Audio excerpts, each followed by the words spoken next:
Senator Tom Cotton is the chairman of the Senate Intelligence Committee and joins us now. Senator, welcome to you, and thanks so much for coming on the program. So here's more from Chuck Schumer in that same bit there, saying that President Trump gave up on the negotiations. Listen.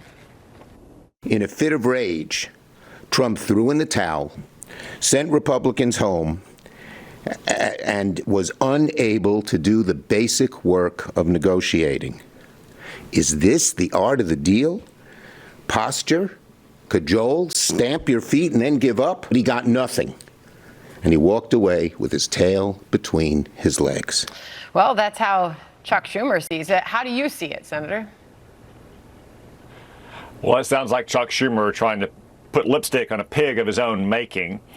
Sandra, just to put in context what Chuck Schumer has done here in the U.S. Senate for the past 7 months, the vast majority of nominees historically are confirmed by a voice vote, not a recorded vote in the Senate. They go through the committee process. They're fully vetted. There's a vote in the committee.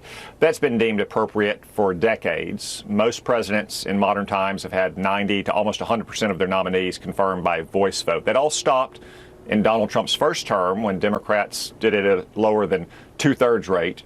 And now this year, not a single nominee, Sandra, not one, has been confirmed by voice vote. That's Chuck Schumer's doing. And then this weekend, Chuck Schumer demanded that Donald Trump spend $1 billion on foreign aid, to include money for Hamas in Gaza, to confirm just a handful of his nominees by voice vote. President Trump, I think, smartly said, no way. He called Chuck Schumer's bluff.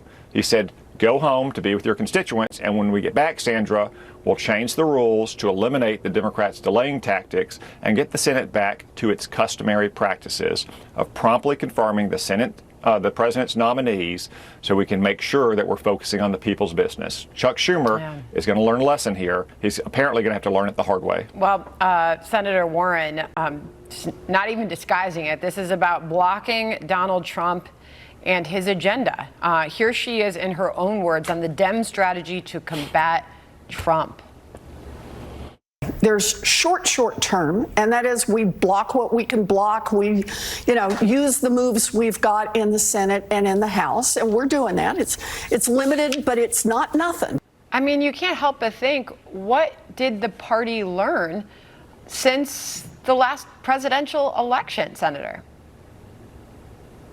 Yeah, very little, Sandra. And that's the ironic thing, is that they can't stop these nominees. As we saw on Saturday night, we confirmed these nominees, many of them on a bipartisan basis. Again, nominees that could have been confirmed in years past by voice vote. So that's why when we come back in September, we'll change the rules. We'll eliminate the Democrats' ability to have these delaying tactics. They can still have a recorded vote if they want to, but there will no longer be hours of silence on the Senate floor, because they're not even going down and debating the merits of these nominees. They're just needlessly dragging out the clock. Once that rule is changed, we'll be able to promptly confirm the president's nominees, and there won't be another situation like this in the future. All right, I got to ask you about these Texas Democrats who have fled 1,100 miles now in an attempt to block this vote from happening in the state legislature. That would obviously be the vote to push forward the GOP's redistricting efforts. Where do you see this going from here? I mean, first of all, are they going to come back, and do they have any other choice but then to come back and vote? Well, Sandra, as we've seen in the past, the Democrats have tried to do this in Texas over voting changes or over redistricting about 20 years ago, and in the end, they end up losing. Governor Abbott can call another special session. They just don't have the votes to stop this because Democrats aren't popular in Texas. But I find it deeply ironic that Democrats are fleeing Texas over gerrymandering to New York and Massachusetts and Illinois. New York just tried to do a mid-decade redistricting. Massachusetts has a horrible gerrymander. Republicans there typically get 35 to 40% of the vote, sometimes even more. They don't have a single member of Congress. And Illinois' congressional map, I would compare to the scribblings of a small child, but it would be unfair to small children. It is a horrific gerrymander. So it's rich the Democrats have fled Texas to these deeply Democratic states with terrible gerrymanders. It is something to watch, and they will continue, as our reporter just pointed out, be fined every single day that they continue to not show back up. Senator, always appreciate your time. Thank you very much. Thank you, Sandra. Okay. Bill,